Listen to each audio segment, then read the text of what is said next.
Alright, we got the agate nodule set up in here. Got a couple wedges in there. We're going to cut it in half. There is a linear crack right here. And I got it in line with the blade, so hopefully we cut it right down where the crack is at so we can get some of that out of there. Alright, let's see how it looks inside.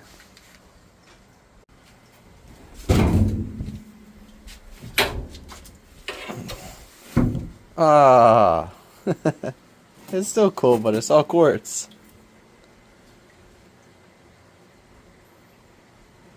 Yeah, cool enough.